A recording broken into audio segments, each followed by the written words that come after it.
Hi, I'm Jeremy.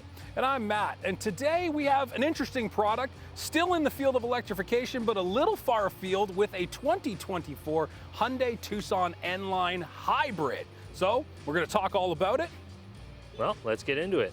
So here under the hood of this hybrid, you're gonna be getting a 1.6 liter 4-cylinder turbocharged engine, making 226 horsepower and 258 pound-feet of torque, and that comes through the electric motor and the 1.5 kilowatt hour battery pack underneath, and it is a ton of power given the weight and the size of this vehicle. Well, what else do we have here today? This is the N-Line package. So what are you getting? You're getting some unique fascia and styling down low, as well as the badging in the grille. Around here on the corner, you're getting unique wheels that are styled specifically for this N-Line. Again, the badging, and then just the body moldings kit. So those are the over fender with those kind of little bit of a flared styling accent, as well as back here with the integrated light. And you get the completely darked, blacked out package. It gives it this sleek, sporty feel that goes along with the rest of the features. And we will talk about those because they're all on the inside. So let's hop in. So here in the trunk, you get the hatch all the way up. It's a powered hatch with this N-Line package. Behind the seats here, you have 1,095 liters of storage space. And when I put them down, you get a maximum storage of 2,109 liters with the seats folded flat, which is also nice and easy and convenient with these release handles. What else do you get in the trunk? You get a nice, decent storage space under here. Has lots of different compartments in this foam tray, as well as power, lights, and a couple other little accessories. And of course, that powered hatch to close when you're all done. Okay, so we're gonna start with the back seat test that we always do. As we do for reference, I am 6'1" tall, and here I am in the back seat. I have lots of room. It's a fairly flat floor, but being a hybrid and not an electric vehicle, we still have the tunnel for the exhaust and for the dry shaft here. So the middle passenger is gonna have their seat up a little bit higher, but I have tons of leg room here. My knees aren't up too high, and I fit fairly well. What's also nice is these seats are reclining. So there's a lot of options here, and they don't slide forward and back, but at least you have that recline function. Well, we're just gonna take a tour up front here and see what kind of options we have in this Tucson Hybrid. It's pretty standard in here for a Hyundai model. You're gonna come with the heated steering wheel and heated seats, and what's nice is they have automatic climate control. What's nice with the Hyundai system is they actually have 3 levels of automatic, so that way you don't get that blasting fan when you first turn this thing on. You can actually turn it right down.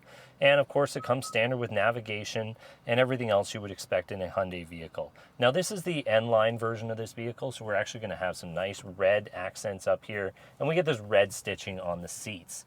It also comes with this beautiful panoramic sunroof with a fully sliding powered sunshade. Well, I think it's time to go for a drive, don't you? It is indeed. Let's go talk about it. Okay. We're in the 2024 Hyundai Tucson N-Line Hybrid. Again, quite the mouthful to say, eh? It is. It's a lot of options. I mean, we're nowhere near as bad as General Motors yet, with their 14 different packages, plus, 3 more things you can add on top of it. So, good on Hyundai for trying to simplify and streamline. One thing I did admire Hyundai for, and I still do, is no matter what the product is you're interested in, you go on the website, I want to look at an Elantra. It's like, there's the Elantra, and there's the Hybrid. And it's like, I want to look at a Santa Fe, there's the Santa Fe, there's the Hybrid. There's the Tucson, and there's the Hybrid and the plug-in hybrid. So it's like, no matter what you want, they just took the product you wanted and just electrified it. Versus other brands where they're like, here's a completely unique vehicle that will be electrified. And not that that's a bad thing at all, but I did appreciate that they just gave you the option. So if you are just diehard, I have owned Elantras for years and years, and I love them, and I love the company, and I love the brand. Well, now you still get that Elantra you wanted and you're excited about, but you can get a hybrid with it. And I always appreciate that about Hyundai, i.e. what we're driving right now. Because I know the first few of these I drove, I hadn't seen a hybrid for a while, and then all of a sudden I was just doing a basic PDI on one day, and it shut off, and I went, that was weird, and I looked down, oh, cool. Yeah, speaking of that, you actually wanted to compare the fuel economy numbers between the Elantra and this vehicle. So what are the fuel economy numbers for this? So here in the N-Line with the hybrid, you're looking at 6.3 liters on the highway. No. Was it 6.3 is city? Yeah. 6.3 was city and 6.6 liters on the highway. And to be honest, I had to read it twice because I thought to myself, that's really good. You think to yourself, traditionally speaking, with an ICE engine, you're looking at quite a significant jump from the city to the highway number. So Yeah. we're talking a third of a liter. That's really insignificant. Yeah. So part of me says that it's either utilizing the electric drivetrain a lot more on the highway, or just that engine is just that efficient. In which case, it either makes the highway number really impressive or the in-town number very disappointing. Either way, I can't quite figure it out. But what we said off camera, when you're looking at an Elantra hybrid that is running in the mid to high 4 liters per 100, depending on your driving style. If I had to compare to our customers, 4.2 liters per 100 on the hybrid, 5.2 liters for the gas model. Exactly. So you're talking about a 1 liter difference on vehicles that are a lot more substantially weighted. You're talking about a heavier, larger SUV, all-wheel drive versus a front-wheel drive, sleek, aerodynamic passenger car. So in those two applications, to see only nearly a 2 liter, not quite a 2 liter difference in that efficiency is impressive. It's truly impressive that they can keep that number that low. Yeah, and with that storage space in the back, it's absolutely incredible. And the front end of this vehicle isn't exactly aerodynamic. This is like driving like a wall through the wind. Yeah, exactly. Speaking of that front end, I don't know about you, but I gotta say it, this multi-port beam light system that Hyundai's got going, and it's not just the Tucson, I don't know about it. I see it on the road and I look at it and I go, do I like it? Is it weird? It's effective. I've driven them at night. They're plenty bright. They're great lights. But I look at it styling wise and I just go, I'm not sold. I'm not sold on having 5 headlights laid out in a symmetric pattern. Yeah, they do work. They have a nice cutoff. They're not quite as impressive as the Nissan Ariya, but I can say you can see the road. It would be nice if you get fog lights. I believe this model, no, this one does not have fog lights. No. I think that would supplement the headlights fairly well if they started adding fog lights with this. Would balance them out for that nighttime driving for sure. And speaking of the drive, I do like this thing. It is quiet in here. You got a little bit of road noise, a little bit of wind noise, but I mean overall for the price, for the product segment, it's a quiet interior and it's comfortable. I do like that you do have the selectable drive modes. It doesn't change up the suspension necessarily, but it gives it a different feel depending on how you want your day to be. You want that comfort, that eco, or that sport mode. It definitely gives you a different, like, oh, it stuck me in my seat, or it's kind of like a nice gradual takeoff. Yeah. So, as you know, we're both technicians. So one of the things I want to talk about with this vehicle is actually the entire drivetrain of it. I know hybrids differ very much between brands, and this one is no different than anyone else because they've come up with their own recipe. If you're familiar with how a Toyota hybrid works, it uses a transmission with planetary gears, blah, blah, blah. It's a fairly simple system. They went a unique approach here in order to keep the cost down. This one uses a 6-speed dry dual clutch transmission. It uses a motor sandwiched between it, and it also uses what looks like an alternator to start the engine. It's a very unique setup. And in my mind, it's super complicated how it's set up, but we've seen over the past couple of years that it really works well. They had a couple of learning curves when they first came out, when we first started in 2021, I believe, building these. Couple of sensor issues, software update took care of that. The EGR cooler got some condensation on it. Another software update took care of that. Yeah. The coolant, some of the older ones, they had blue coolant in it because they figured they needed that low conductivity. So recently we've changed it over to the pink coolant, and there's no longer an issue there either. So I think they've got rid of all their teething pains with this drivetrain. Yeah, just as we're coming to, sadly, the end of this model cycle, I imagine, based on the fact that this was a 21 refresh, 3 years in, I would not be surprised if there was a 24, at the very least a facelift, or maybe they brought out another, what was the big additions we got last year? The urban edition came out last year, so I wouldn't be surprised if they brought out something new, as well as just kind of gave it some cosmetic surgery on the front. But if they keep everything the same, you're exactly right. We've worked out those growing pains, those initial issues that are to happen, are common with any brand, and it's getting to that point where this is one of our more, dare say, bulletproof products. I'm not seeing a lot of issues with these, and I mean, we've got several customers now that have got these as higher mileage vehicles, and we're not seeing them come back in for any strange problems, just routine maintenances. And if you keep up with those, they seem to just last. They really do. And we've actually had some more what's opportunities to find out how these vehicles are going to last. We saw what happens when a hybrid battery actually wears out. I think this is one of the questions we get asked the most.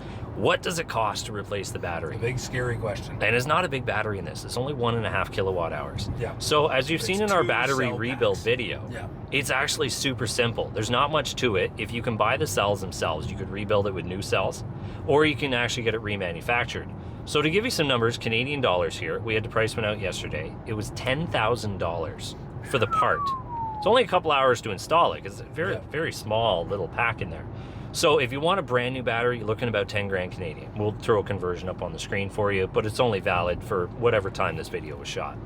To give you another perspective, we call the place down in Toronto who rebuilds these battery packs. Now keep in mind this is remanufactured, so it means they'll be used cells that are balanced together. It was only $1,200. So that means what, 10, 15 years from now, you have to replace your battery? $1,200? I think that's fairly reasonable. That, I mean, when you consider comparing that with the cost of a transmission or anything else, yeah, that's a fairly inexpensive repair, relatively speaking.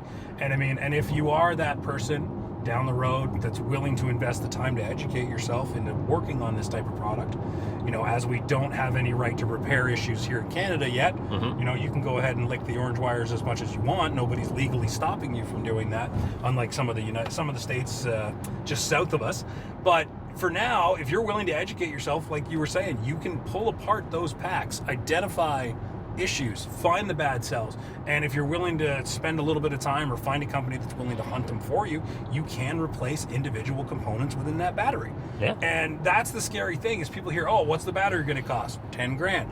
Also bear in mind, that is your cells, that is your internal wiring, your power relay assembly, your main fuses, your battery management system, I feel like the VCU is in there too, depending on the model, but it's incorporating several ECUs, a whole bunch of wiring, not to mention the case itself, right? The case, it's unlike an automotive lead acid battery, your 12-volt battery that you're used to jumping in the -20 weather while you're cursing why you didn't change it in the fall. Everybody's familiar with that one. It's a single unit. You take the old one out, put the new one in, you're done. Well, in this case, the case opens. The guts can be rearranged. The guts can be reassembled, tested, fixed, repaired. It's not all just one out, one in. And it's a mental shift, and it's going to be a tough fight, I think, in this industry.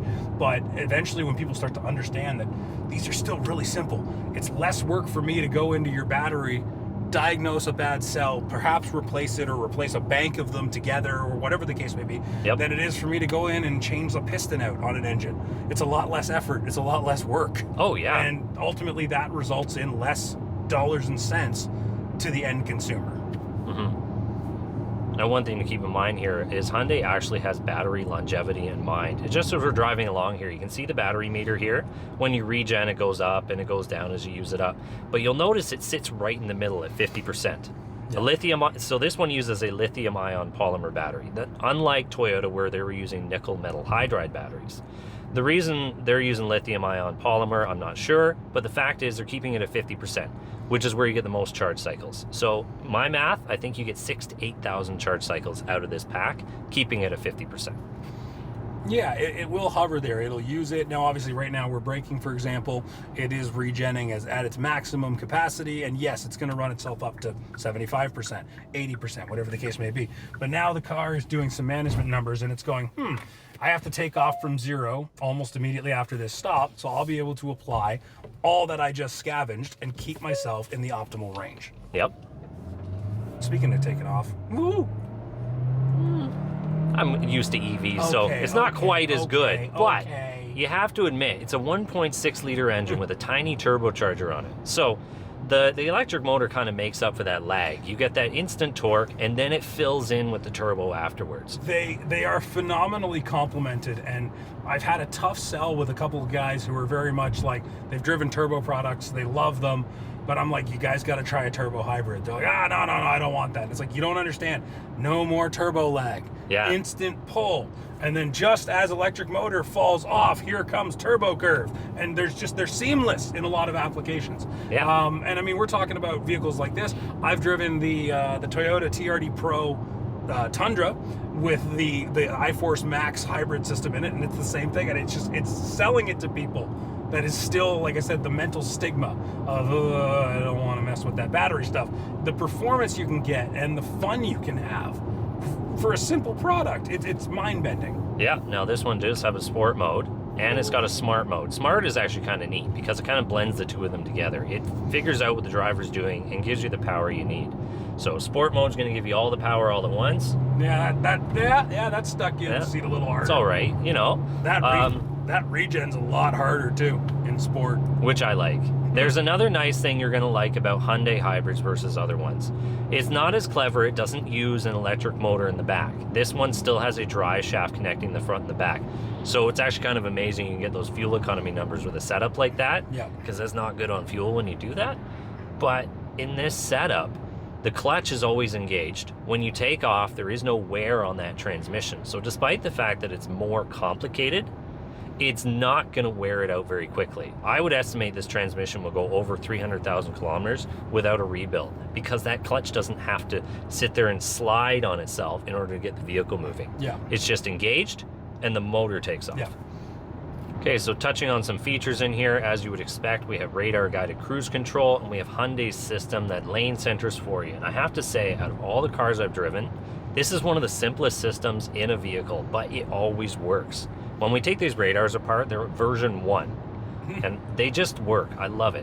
What are some of your favorite things about this car? Yeah, I like the lane centering feature. I find myself, I will criticize Hyundai a little.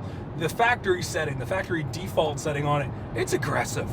There's been a few times where I'm a fairly, let's call myself an attentive, a distracted driver, if you will. I don't like to admit that to the police, but I will often kind of, check out what that guy did in his house, and I'll hit that yellow line a little bit. That car has jolted me out of my my daytime reveries more than once when it's kind of jerking me back over in the lane. I'm like, leave me alone. I was you just mean looking. when I go over here? Yeah, exactly, and it drives you right back to the lane. It tells me to keep my hands on the wheel. But I was looking at those beautiful pumpkins displayed on that guy's lawn. But it's just like, it's not a bad thing at all. It's something you have to dial in. It's, like I said, it's a me criticism. Beyond that, though, I love what they've done in here with the N line, and you're getting a variety of different interior materials. Forgive me, that was a mouthful. You got the leather wrap steering wheel, top and bottom, all heated all the way around. You've got these fabrics with all the different touch points in them and the different designs. Obviously, the piano blacks down here in your transmission controls, as well as throughout the radio. And the radio is interesting too. It's definitely angled driver way. It's not just oriented flat. It's kind of all ergonomically designed around you, the operator, giving you that little bit of angle as well as jutting out. And we both talked about this off camera.